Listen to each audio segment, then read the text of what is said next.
Assalamualaikum warahmatullahi wabarakatuh.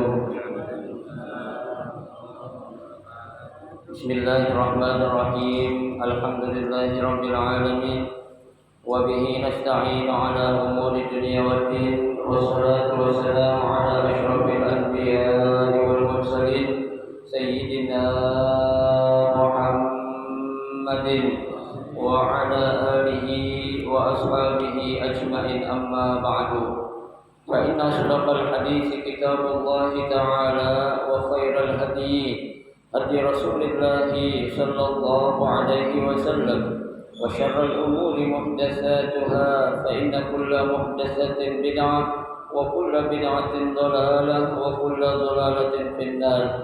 Rabbi shrah li sadri wa yassir li amri wahlul 'uqdatam min lisani yafqahu qawli. Amin. Subhanaka la 'ilma lana illa ma 'allamtana innaka antal 'alimul hakim. La haula wa la quwwata illa billahil 'aliyyil 'azim. Para asatidzah wal ustadzah, bapak-bapak, ibu-ibu, hadirin hadirat sekalian yang dirahmati dan dimuliakan Allah Subhanahu wa taala. Alhamdulillah, kita bersyukur kepada Allah Subhanahu wa taala. Di pagi hari ini Allah Subhanahu wa taala masih memberikan kepada kita karunia nikmatnya yang cukup banyak. Di antaranya adalah berupa nikmat sehat wal afiat, nikmat panjang umur, terutama dua nikmat besar yang Allah berikan kepada kita, yaitu nikmatul iman wa nikmatul Islam, yang tentunya patutlah kita syukuri dengan barakah nikmat yang Allah Subhanahu wa taala berikan kepada kita. Alhamdulillah, kita dapat melangkahkan kedua kaki kita menuju tempat yang termulia di sisi Allah Subhanahu wa taala, baitun min buyutillah, dan kita hadir di Raudhah min riyadil jannah, taman daripada taman surga, dalam rangka kita mencari keridhaan Allah Subhanahu wa taala serta kita mencari ilmu. Kita berharap mudah-mudahan rangkaian ibadah yang sudah kita kerjakan, yang sedang kita kerjakan dan yang akan kita kerjakan, kesemuanya Allah Subhanahu wa taala akan memberikan ganjaran pahala yang berlipat ganda. Ilmu-ilmu yang sudah kita pelajari, mudah-mudahan Allah Subhanahu wa taala jadikan ilmu yang bermanfaat, dan yang akan kita pelajari mudah-mudahan Allah berikan kemudahan kepada kita untuk memahami dengan sebaik-baiknya. Amin, Allahumma amin. Jemaah sekalian yang berbahagia, pada pagi hari ini kita akan memasuki bab yang baru, yaitu bab taqwa. Bab tentang takwa. Selama ini kita mungkin dengar atau sering mendengar kata takwa. Apa sih hakikat atau makna yang sebenarnya dari kata atau kalimat takwa itu? Dan nanti di sini akan coba kita mempelajari secara bersama mengenai hakikat takwa. Hakikat atau makna yang sebenarnya tentang takwa. Baik, bismillahirrahmanirrahim. Babut takwa. Bab yang membahas tentang takwa. Nah, di sini ada beberapa ayat. Meskipun sifatnya potongan-potongan ayat, yang menjelaskan tentang perintah ataupun anjuran kita untuk bertakwa kepada Allah Subhanahu wa taala. Yang pertama, dalam surah Ali Imran ayat 102, Allah Subhanahu wa taala berfirman, "A'udzu billahi minasyaitonir rajim. Bismillahirrahmanirrahim. Ya ayyuhalladzina amanu taqullaha haqqa tuqatih." Allah Subhanahu wa taala memanggil. Siapa yang dipanggil oleh Allah Subhanahu wa taala? Ya ayyuhalladzina amanu, wahai orang-orang yang beriman. Jadi perintah takwa ini diperuntukkan bagi orang-orang yang beriman. Kafir agak disuruh, baik itu Kristen, Protestan, Kristen, Katolik, Hindu, Buddha, Konghucu, Shinto dan lain sebagainya, itu nggak diapain, nggak dipanggil ataupun nggak diperintahkan. Ya, karena sifatnya khusus buat siapa? Orang-orang yang beriman. Ya. Apa kata Allah? Ya, ittaqullaha. Ya, nah ini ittaqu adalah ya fiilnya ini fiil amr. Ya, fiil amr berarti suatu apa? Perintah. Ya, ini bentuknya jamak. Ya, Allah katakan ittaqullaha, bertakwalah kepada Allah haqqa tuqatih. Ya, dengan sebenar-benarnya takwa. Ya, apa maksudnya? Ya, maksudnya adalah kita bertakwa itu ya dengan sebenar-benarnya takwa, bukan hanya kita takwa saat kita berada di tempat seperti ini, contohnya di masjid. Ya, di masjid kita takwa, ya, di musola, di majelis ta'lim, di kumpulan orang-orang banyak, tuh, ya, enggak begitu. Ya, tapi yang namanya takwa itu di mana saja kita berada, kapan saja dan sedang apa kita diapain, diperintahkan oleh Allah untuk apa? Bertakwa yang sebenarnya. Ya, makanya ada satu hadis yang menjelaskan, ya, kata Nabi apa? Ittaqillaha haitsu ma kunta. Ya, dan bertakwalah kepada Allah, takutlah kepada Allah di mana saja kamu berada. Ya, jadi bukan di mana, bukan di masjid atau di majelis taklim, bukan. Ya, di mana saja kita berada, mau di pasar ke, ya, mau di tempat sepi ke, mau di tempat ramai ke, mau di tempat orang kenal kita ke, mau di tempat orang yang nggak kenal kita harus apa? Benar-benar bertakwa. Kenapa? Karena kita harus yakin bab yang baru kita lewati ada bab namanya babul muraqabah. Ya, karena Allah selalu ngawasin kita. Ya, karena Allah ngawasin berarti Allah lihat apa enggak? Lihat. Ya, nggak mungkin kita diawasin kalau nggak dilihat oleh Allah. Ya, seperti layaknya ketika ada seorang anak yang diawasi oleh orang tuanya, berarti itu orang tua selalu melihat siapa? Anaknya. Ya, gitu. Itu ayat yang pertama, surah Ali Imran ayat 102. Pada surah At-Taghabun ayat 16, Allah Subhanahu wa taala berfirman, "Fattaqullaha mastata'tum." Ya, fattaqullaha, maka bertakwalah kalian kepada Allah mastata'tum. Apa itu mastata'tum? Semampu kalian. Ya, artinya Allah itu kan sifatnya nggak pernah memberikan sesuatu yang ngeberatin. Ya, kalau kita pahami Pak secara mendalam, apa saja yang Allah perintahkan kepada kita selaku ya hambanya itu nggak akan atau nggak mungkin lah memberatkan kita. Ya, karena Allah tahu kemampuan atau kadar kemampuan yang kita punya. Ya, contohnya aja, coba ya dalam kisah perintah sholat yang pertama disuruh kita sholat berapa rakaat coba? Gocap, ya kan? 50 rakaat coba. Ya, itu adanya perjumpaan antara Nabi kita Muhammad dengan Sayyidina Musa alaihissalam itu mah hanya perantara aja. Ya, sebenarnya memang Allah sudah tahu.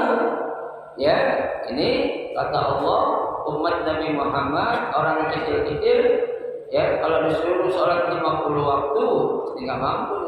Ya, lah ditemukanlah Nabi Muhammad dengan Nabi Allah Musa alaihissalam bilang gini. Yang ini kita diperintahkan sholat berapa kali? Hanya 5 waktu.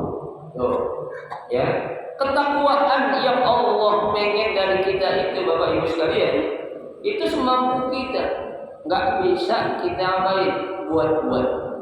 Ya, nggak bisa kita rekayasa.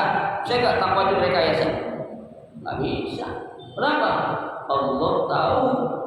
Ya, Kalau sesama manusia mungkin kita bisa merekayasa, ya. Tapi kalau terhadap Allah atau kepada Allah tidak akan ada makhluk satupun yang mampu untuk apa? Merekayasa takwanya kepada Allah. Ya, istilah kata buat takwa, gitu kan? Jadi kalau orang manusia ngurus masjid bakal tahu ya Allah, anak takwa banget masih muda kan begitu. Ya Allah tuh perempuan solehah banget katanya itu. Kata orang manusia bisa melihat seperti itu, tapi Allah nggak bisa direkayasa. Ya Allah nggak bisa dimain-mainin.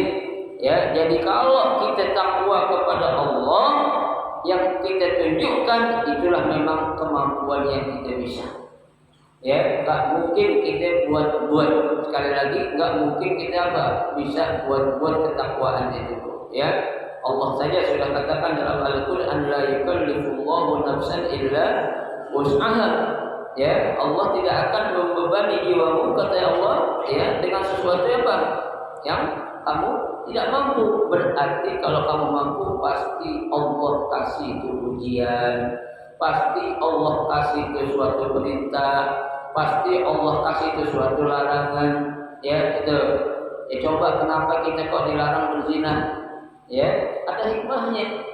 Ya kenapa kita kok disuruh sholat, disuruh zakat, disuruh haji, disuruh sedekah dan sebagainya? Ada hikmahnya. Ya suatu perintah yang Allah perintahkan, pasti di balik perintah itu ada hikmahnya. Suatu larangan yang Allah larang, pasti di balik itu ada mudaratnya. Ya, nggak mungkin Allah melarang hambanya kalau di balik larangan itu, ya nggak akan ada mudaratnya. Ya, tapi kadang kita kan manusia yang selalu apa? Selalu ya menabrak ya apa yang menjadi suatu benteng atau larangan Allah kita kerjain, ya. Apa yang menjadi perintah Allah kita apa ya? Kita tinggalin. Ya, itu kebanyakan manusia. Makanya Allah katakan wa qalilun min ibadiyasy syakur. Ya, sangat sedikit di antara hamba-Ku, kata Allah, yang mau bersyukur. Tuh, itu ayat yang kedua. Ya. Ayat yang ketiga dalam surah Al-Ahzab ayat 70, Allah Subhanahu wa taala katakan, ya ayyuhalladzina amanu, wahai orang-orang yang beriman, ittaqullaha, dan bertakwalah kalian kepada Allah, wa qulu qawlan sadida, dan ucapkanlah suatu perkataan atau perkataan yang baik, yang benar. Ya, tuh. Jadi kita kalau memang pengen dikatakan orang yang bertakwa, maka kita harus berani berkata sesuatu yang apa? Yang benar. Ya, jangan pernah kita ada dusta di antara kita dengan Allah. Ya, ucap kataan yang benar. Ucapan bukan hanya sekedar ucapan, akan tetapi ucapan itu harus diiringi dengan apa? Dengan bukti. Ya, manusia yang dipegang itu apanya? Ucapannya, omongannya. Ya, tuh. Kalau kita sudah berkata sesuatu, berarti konsekuensinya kita siap menanggung apa yang kita ucapin. Ya, kalau kita sudah mengucapkan sesuatu, berarti kita harus komitmen melaksanakan apa yang kita ucapin. Jangan hanya sekedar apa? Janji-janji. Jangan hanya sekedar apa? Tebar pesona. Ya, kenapa? Itu bukan cirinya orang yang bertakwa. Ya, karena kalau orang yang bertakwa, kata Allah, itu qaulan sadida. Dia selalu berkata, dia selalu berucap ucapan yang apa? Ucapan yang benar. Ya, kalau nggak bisa melakukan atau membuktikan suatu ya perbuatan yang mendukung ucapan kita, jangan ngomong. Ya, janji-janji ini, janji itu, ya, orang mah bisa dibohongin, manusia bisa dibohongin, Allah bisa dibohongin, ya, nggak bisa. Ya, menjelang pilkada apa pemilu sekarang ini, ya kan, udah mulai itu ngomong, ini janji itu, ya tebar ini, ya. Ini kalau bisa jangan sampai. Ya, udahlah kita normal aja. Artinya apa? Kalau kita nggak bisa menepati janji, jangan berjanji. Ya, karena omongan itu sangat apa? Sangat berbahaya. Ya, seseorang ya akan dikatakan dia itu memiliki suatu kedudukan yang dilihat omongannya, bukan bukan hartanya, bukan, tapi omongannya. Ini orang ngomongannya sekali dia ngomong salah, selamanya orang nggak akan percaya. Sekali dia ngomong benar, selamanya orang pasti akan percaya. Makanya tadi ciri orang bertakwa adalah qaulan sadida. Dalam hadis dikuatkan oleh Nabi kita Muhammad SAW, man kana yu'minu billahi wal yawmil akhir falyaqul khairan aw liyasmut. Barang siapa yang mengaku beriman kepada Allah dan hari akhir, falyaqul khairan, maka berucaplah ucapan yang baik, berucaplah ucapan yang santun, Aw liyasmut, kalau kita nggak bisa ngomong santun, nggak bisa ngomong baik, mendingan diem, diem aja dah, kalau nggak bisa kita ngorban, jangan bikin gaduh, kalau nggak bisa kita ngasih pikiran, udah diem aja dah, orang korban diem aja dah. Kalau lagi mau tengah lu lihat aja, nyaksiin, dengan dapat pahala ketimbang buat rusuh ataupun membuat gaduh suasana. Jangan, tuh. Jadi sekali lagi, qaulan sadida itu adalah ciri orang yang bertakwa. Dia selalu berkata ucapan yang benar. Nah, dalam surah At-Talaq ayat 2 dan ayat 3, Allah memberikan satu janji kepada orang-orang yang bertakwa. Tuh kata Allah, wa may yattaqillaha, dan barang siapa yang bertakwa kepada Allah, yaj'al lahu makhraja. Tuh, Allah akan berikan kepadanya jalan keluar. Kita hidup di dunia ini banyak masalah, banyak masalah keluarga. Di keluarga ini macam-macam masalah kita, Pak. Masalah ame bini, ame anak, kalau ada punya menantu, kalau punya cucu, itu di keluarga ada 4 masalah gitu. Ini 4 pun bahkan terpecah belah ini. Yang pasti permasalahan ini kalau kita tentang ekonomi kita, kan? Ekonomi, coba aja, kita punya istri, kadang-kala begini nih, pasti kunci passwordnya ekonomi. Ekonomi enggak, ada lagi masalah ini. Itu masalah di tengah keluarga kita. Bukan yang namanya dunia ini enggak pernah atau orang bisa bebas dari masalah, enggak akan. Pasti di dunia ini orang punya masalah. Kayak saya sering katakan, sebesar apapun permasalahan yang kita hadapi di dunia, kalau pengen ketemu solusinya, pengen ketemu jalan keluarnya, ikut sertakan Allah di situ. Apa maksudnya? Kita ngadu, kita curhat sama siapa? Sama Allah. Tuh ada masalah keluarga, jangan curhat sama tetangga. Yang ada itu orang tetangga bukan nyelesain masalah, tapi tambah ruwet masalahnya. Tuh jangan. Kenapa? Karena nggak semua orang tuh suka atau senang dengan apa yang kita lakukan. Bisa jadi aib keluarga yang kita ceritakan kepada orang lain, kepada siapa, entah itu tetangga, teman, itu bisa jadi suatu saat bahkan menjadi passwordnya dia itu untuk menjatuhkan kita. Siapa? Bukhari, kita tahu. Dua-duanya bininya begitu. Anaknya begitu, pantas lah. Nah, itu kan jadi gacoan namanya. Kayaknya jangan. Tapi kalau Allah nggak akan. Sebesar apapun masalah yang dimiliki oleh hamba-Nya, Allah nggak akan membebankan masalah itu kecuali nanti di akhirat. Makanya kita kan disuruh sama Allah sama Nabi. Kalau ada orang lain punya masalah, punya aib, jangan kita ceritain. Nabi bilang, man satara musliman satarallahu yaumal qiyamah. Barang siapa yang menutupi aib saudaranya di dunia, ya maka Allah dikatakan apa? Sadarallahu yaumal qiyamah, Allah akan tutupin aibnya nanti pada hari kiamat. Ya, enggak akan dibeberkan tuh, artinya diampunin semua kesalahan-kesalahannya. Ya. Nah, kuncinya agar kita mau mendapatkan jalan keluar, solusi apa?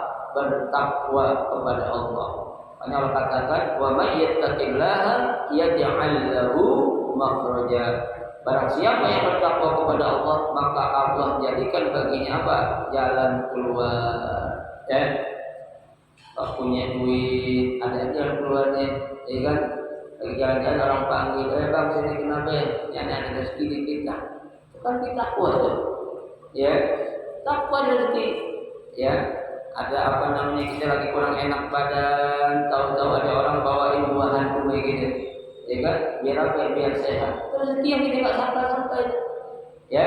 Itu namanya apa? Rezeki dari yang Allah bukakan lantaran kita bertakwa kepada Allah Subhanahu Wa Taala. Ya. Yang kedua, orang yang bertakwa kata Allah, wa yarzuqhu min haitsu la yahtasib. Ya, akan diberikan ya kepada orang bertakwa itu apa? Rezeki. Dari mana itu rezeki? Min haitsu la yahtasib. Ya, dari sesuatu yang enggak disangka-sangka. Ya, hari apa orang enggak kerja dapat duit ada? Ada. Ya, ada aja. Tuh, ya kita kan Pak, maaf, selama ini kita mengartikan yang namanya rezeki itu identiknya dengan materi, ya dengan uang, ya. Padahal yang namanya rezeki yang gak kita sangka itu banyak loh Pak. Kita lagi sakit contohnya nih, ya. Dokter udah memvonis bapak ini gak akan sembuh, ya. Kecil kemungkinan lah bapak bakal sembuh dari penyakitnya. Tinggal nunggu hari contohnya, ya. Dikasih kayak gitu dokter kan omongannya konyol, ya tinggal nunggu hari menvonis saja kayak nyawa punya dia, ya itu. Nah ada rezeki yang Allah berikan kepada kita, ya subhanallah, penyakit yang kita derita contohnya kanker sudah stadium 4, ya itu kan nggak bisa sembuhin kata dokter. Ada suatu keberkahan yang Allah kasih, kenapa? Lantaran dia bertakwa, Allah sembuhin penyakitnya. Ada nggak gitu? Banyak Pak, ya banyak. Ya dokter atau pengobatan alternatif itu hanya sebagai wasilah saja, ya sebagai apa? Perantara saja. Ya hakikatnya yang menyembuhkan siapa? Allah. Ya itu Allah sudah katakan, ya fa idza maritu fa huwa yashfi. Ya apabila ya apa itu aku memberikan penyakit, maka aku juga yang memberikan kesembuhan kepada orang yang diberikan penyakit itu. Coba, rezeki bukan hanya dari materi saja. Ya, penyakit yang udah tahunan Pak, ya kita derita, kita lawan, kita hadapi itu penyakit, ya. Ya, kita maaf kata kita orang susah mau berobat nggak punya duit, kan begitu. Ya, pengen kesana juga nggak punya duit, dilari kepada Allah dan kuatin takwanya pada Allah. Insya Allah coba penyakit bakal Allah kasih kesembuhan. Ya, tuh mungkin nggak melalui dokter, Allah kasih berupa uang. Ya, tuh kenapa? Uang itu ya menjadi sarana juga, menjadi wasilah juga untuk Allah bakal nyembuhin penyakit seorang. Melalui apa? Melalui dokternya nanti.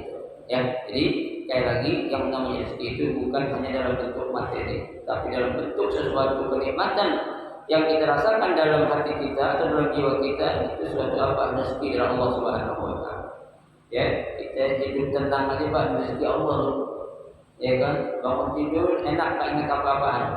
Ya, tak ingat utang, tak ingat ini, tak ingat itu. Tuh, ya, satu karunia yang Allah kasih kita. Ya, kita coba kita tidur enak, begitu bangun, apa lagi? Ya, mendosin, mikir apa lagi? Mikir utang lagi, Allah kasih utang gitu. Ya kan? Iya, cicilan bulanan, ini udah akhir bulan ini. Ya, tanpa sekian harus bayar ini, buat motor ini, buat ini, tuh jangan sampai. Ya, yuk, kita dikasih rezeki sama Allah tuh insya Allah. Kalau kita bertakwa, ya. Tuh. Dalam surah yang berikutnya, surah Al-Anfal ayat 29. Allah Subhanahu wa taala mengatakan in tattaqullaha, ya, jika kalian bertakwa kepada Allah, yaj'al lakum furqanan, ya, Allah berikan kepada kalian furqan. Apa itu furqan? Ya, furqan kalau kita itu pembeda, ya, antara yang hak dengan yang batil, ya, furqan. Jadi kita Allah kasih tahu, bang, ini nggak boleh, oh ini boleh, kasih tahu. Kalau kita takwa, ya, kan orang takwa takut kepada siapa ya? Pada Allah, ya. Kalau itu suatu larangan, tidak bakal baik terjadi, ya. Kalau itu suatu perintah, harus diapain? Dikerjain. Itu namanya furqan, ya, al-farqu bainal haqq wal batil. Dia bisa membedakan antara yang hak dan yang batil. Tuh, kalau dia bertakwa, ya. Nah, coba Pak, kalau dia nggak bertakwa, ya, dia lagi hidup susah, duit kagak, ada orang, ya, masih rezeki duit, tapi dari yang haram kita ambil kan? Kita tahu kalau itu duit haram, kita ambil kan? Ambil, kalau kita nggak takwa. Ya kan, sabut duit tadi mau judi ke, ya mau apa ke, yang penting gue dapat duit, kan begitu.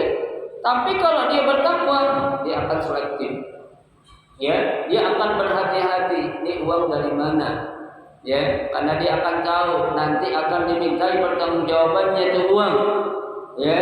Nabi sudah katakan yang namanya harta min aina iktasabahu, dari mana kamu dapatin, wa bima anfaqahu, dan kemana tuh duit kita infakkan. Bakal ditanya, dia akan mikir, ya Allah, jangankan gue dikasih duit ratusan juta dari yang haram, 1 triliun gue bakal tolak. Kenapa? Ya, pertanyaannya nanti di hari kiamat gue mau jawab apa? Kata tuh orang, kalau dia bertakwa kepada Allah Subhanahu wa taala. Ya. Nah, kalau dia nggak bertakwa pasti apa? Sikat. Ya kan? Sikat, ya, haji hukum, ya, duit, siapa yang nggak doyan duit, tuyul lagi doyan duit, gitu ya. Tuh, jangan, itu ciri orang nggak bertakwa kalau gitu. Tapi kalau yang bertakwa, dia akan bisa membedakan bainal haqq wal batil, mana yang hak, mana yang batil, ya. Itu yang pertama. Yang kedua, keutamaan yang Allah berikan kalau tuh orang bertakwa, wa yukaffir ankum sayyi'atikum. Ya, Allah bakal gugurkan, Allah bakal rontokkan, ya, segala kesalahan-kesalahan yang kamu punya. Ya, nah kita ini manusia, salah kita banyak nggak? Banyak banget. Ya, bukan banyak doang tapi banyak banget. Pernah nggak kita ngitung itu sudah kesalahan kita? Pernah nggak? Ya, Bu, pernah nggak ibu ngitung kesalahan dalam sehari aja, Bu? Nggak pernah, ya, ini nggak pernah loh Pak, menghitung kesalahan. Tapi kalau hitung duit, ya, sebelum tidur hitung duit, bangun tidur hitung duit, ya. Tapi kalau kesalahan pernah nggak kita hitung? Ya Allah, kesalahan apa yang udah gue perbuat hari Sabtu dari bangun pagi subuh sampai jam segini nih, jam 6 kurang seperempat, ya, kesalahan apa kira-kira yang sudah saya perbuat, tuh, ya, kembali kepada Allah, takwa kepada Allah, ya. Itu kalau kita bertakwa, maka semua kesalahan kita bakal dirontokin sama Allah Subhanahu wa taala. Yang kedua, yang ketiga, wa yaghfir lakum, ya, dan juga Allah bakal apain? Ampunin dosa-dosa kita, ya Pak.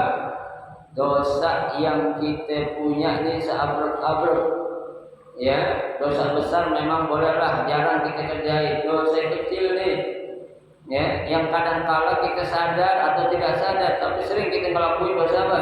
Dosa kecil, ya. Ya contohnya apa yang gampang tuh Pak, kita seuzon sama Allah, kira-kira boleh nggak? Nggak boleh, ya. Ada orang bertanya kepada saya, Ustaz, saya udah sholat tahajud, ya, udah sholat duha sekian tahun, tapi hidup saya begini-begini aja kok, ya, kayaknya nggak ada asarnya, nggak ada pengaruhnya. Terus ibadah sholat sunnah yang saya kerjain, saya bilang, Pak, Jangan kita suuzon sama Allahnya. Seharusnya kita apa? Introspeksi diri kita, muhasabah diri kita. Ya, ibadah yang kita kerjain itu udah benar atau belum? Yang pertama niatnya dulu dah. Ya, sebelum nanti itu cara sholatnya, niat dulu yang pertama tuh. Ya, niat kita sholat duha pengen ngapain? Ya, lah kalau niat kita sholat duha pengen jadi orang kaya, salah abang. Ya, nggak ada tuh dalam hadis manapun yang mengatakan kalau lo pengen kaya sholat duha. Ada nih? Nggak ada. Ya, di antara hikmah ataupun keutamaan sholat duha memang salah satunya Allah akan bukain rezeki kita, akan gampangin rezeki kita. Lah kalau sholat duha bakal jadiin kita orang kaya, ngapain kita kerja?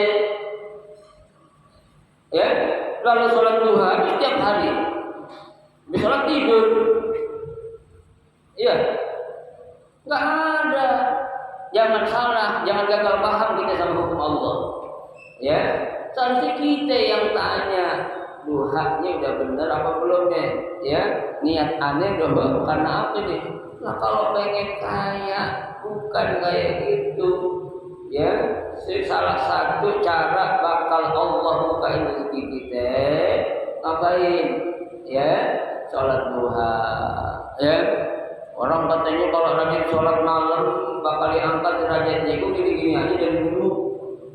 Ya, udah tahajud 30 rakaat katanya, udah sekian tahun nggak ada derajat apapun. Tanya lagi bang. Ya, sholat yang kita lakuin udah benar belum niatnya? Kaifiahnya sudah betul belum sesuai dengan yang diajarkan oleh Nabi. Ya, kalau memang masih banyak kekeliruan itu yang harus kita lurusin. Ya, itu Allah sudah janji, kata Allah, wa minal laili fatahajjat bihi nafilatan lak apa? Asa ayyab'asaka rabbuka maqaman mahmuda. Kalau kita rajin sholat tahajud dengan benar sesuai apa yang diajarkan oleh Nabi kita Muhammad, maqaman mahmudan, kedudukan yang sangat mulia, pasti bakal Allah kasih. Ya, jadi jangan ada sedikit pun kita itu punya apa? Sifat yang namanya apa tuh? Suuzon kepada Allah. Ya, Allah sudah katakan wa ma rabbuka bizallamin lil 'abid, dan tidaklah Tuhanmu yaitu Allah Subhanahu wa taala berbuat zalim kepada hamba. Ya, enggak akan pernah Pak Allah itu zalim sama kita, enggak. Sedikit aja enggak kita Pak dizalimin sama Allah. Ya, coba dosa banyak yang kita kerjain, bukan hanya ribuan, jutaan dosa yang kita kerjain Pak, bisa diampuni enggak sama Allah? Bisa, dengan sekali kebaikan yang kita lakukan benar-benar. Ya, bukan jutaan lagi, miliaran dosa kita lakuin. Allah bisa mengampuni dosa seorang hamba dengan satu kebaikan yang kecil. Ya, itu Allah. Pernah Allah hitung-hitung dosa lu 1 juta, umur cuma 64, gak kebayang lo dosa lu. Bila kayak gitu nggak ada. Ya, Allah itu sekecil sebesar apapun dosa yang kita lakukan, kalau kita bertobat pasti Allah ampuni dosa kita. Ya, tapi kalau manusia kan beda. 1000, 1.000.000 kebaikan yang kita lakukan akan hilang dengan satu apa? Dosa atau kesalahan. Ya, padahal kesalahannya belum jelas. Ya, bisa jadi suatu fitnah. Ya, itu manusia. Ya, seperti itu. Tapi kalau Allah enggak. Ya, kita berbuat satu kebaikan dibalas 10. Ya, 10 menjadi 70, 70 menjadi 700, 700 menjadi apa? Yudhaifu liman yasha. Allah melipat gandakan kepada hambanya yang Dia kehendaki. Kenapa? Wallahu wasi'un alim. Allah itu maha luas dan maha mengetahui. Itu Pak. Ya, kata yudhaif itu melipat gandakan berarti itu enggak ada batasnya loh Pak. Ya, tidak ada batasan ganjaran pahala yang Allah berikan kalau seorang hamba itu ngapain? Berbuat baik sesuai dengan apa? Contoh yang sudah dicontohkan oleh baginda Rasulullah SAW. Ya, Pak kita Pak rajin ziarah ke makam-makam para wali contohnya, ya makam para habaib ulama-ulama. Kalau kita nggak tahu kaifiahnya jadi syirik loh, ya. Jadi bisa syirik. Kenapa? Minta sama kuburan. Kira-kira boleh nggak kita minta sama kuburan? Nggak boleh.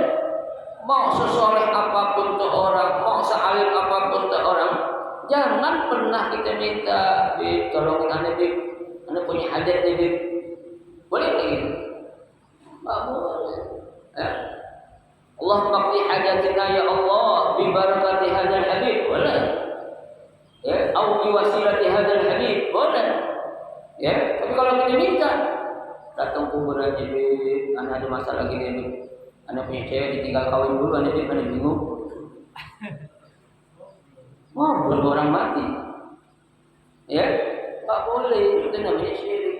Ya, doa tetap kita minta kepada Allah. Allah.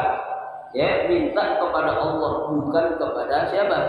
Makhluk. Datang ke orang yang hidup minta tolong ke ustaz, para kiai, ke ulama, kiai tolong doain ini. Anda punya hajat nanti insya Allah kalau ada rezeki Anda yang bagus, Anda mau berangkat haji tahun depan, ya nggak mau yang nunggu dah, Anda mau haji furoda katanya itu, enak nggak? Furoda loh Pak, ya, furoda 350 juta itu, ya. Nah kalau kita punya kayak gitu, tapi jangan minta kepada siapa? Makhluknya. Ya, tuh salah. Orang datang ke kuburan, ziarah dari Jakarta berangkat ke Cirebon, Sunan Gunung Jati, naik sampai makam Sunan Gunung Jati, minta saya Sunan Gunung Jati yang punya gini-gini nih, tolong dong bantuin aneh. Boleh kan? Nggak boleh. Fa idza sta'anta fasta'in billah. Ya, kalau kita minta bantuan kepada siapa? Kepada Allah. Jangan minta bantuan kepada makhluk. Makanya kita ziarah Pak perlu ngajak orang yang ngerti, ya, tentang kaifiah atau tata cara berziarah. Ya, jangan ikut-ikutan kita latah-latah orang ada yang ziarah, kita bikin ziarahan bareng-bareng. Ya, kita nggak tahu ziarah yang benar kayak gimana, adabnya yang benar kayak gimana. Tuh, ya, segala sesuatu ada apanya? Ada ilmunya. Ya, segala sesuatu itu ada tata caranya. Ya, enggak sembarangan menurut apa yang kita mau. Ya, itu. Wallahu dzul fadlil azim. Ya, Allah memberikan ya keutamaan buat yang bertakwa. Satu, diberikan dia bisa membedakan yang hak yang batil. Ya, digugurkan segala kesalahannya, diampuni segala dosanya karena Allah dzul fadlil azim. Karena Allah itu sangat luas dan agunglah karunia yang Allah punya itu. Ya. Jadi itu hanya kita yakini ada pada siapa? Pada Allah Subhanahu wa taala, bukan ada pada makhluk, apalagi yang namanya manusia. Ya, enggak boleh kita salah ucap aja Pak, kita bisa syirik. Ya. Ya Allah katanya. Meskipun ada ya Allah nih. Untung ada ente katanya. Ya. Ya Allah siapa? Untung ada ente yang bantuin ane, kalau enggak ada ente ane mati kali. Ya, tuh, jangan, ya, udah terima kasih ya, itu udah bantuin aneh. Ini redaksi Pak, kita ngomong tuh perlu loh caranya. Ya, salah redaksi aja Pak. Contohnya nih, kita pengen nyampein sesuatu atau mendamaikan orang yang lagi berantem. Lah coba kalau redaksi salah Pak, jadi tambah berantem Pak, tambah berantem. Ya, itu. Kita harus bisa tahu cara berbicara kepada orang yang tua seperti apa, yang sebaya seperti apa, yang di bawah lebih muda dari kita seperti apa. Ada cara-caranya. Ya, enggak asal sekedar apa? Asal goblek. Ya, asal ngomong. Ya. Nah, inilah rangkaian beberapa ayat yang dituangkan ya dalam bab takwa. Sebelum kita masuk nanti ke dalam beberapa hadis yang akan kita baca tentang takwa ya. Nah, saya kira cukup dulu beberapa ayat dulu, nanti insya Allah Sabtu yang akan datang kita akan mulai masuk kepada pengertian takwa dan kita akan masuk ke beberapa hadis yang akan kita baca. Mudah-mudahan sedikit yang kita pelajari pada pagi hari ini menjadi ilmu yang bermanfaat buat kita, dapat kita amalkan dengan sebaik-baiknya. Amin ya rabbal alamin. Silakan kalau ada yang mau ditanya.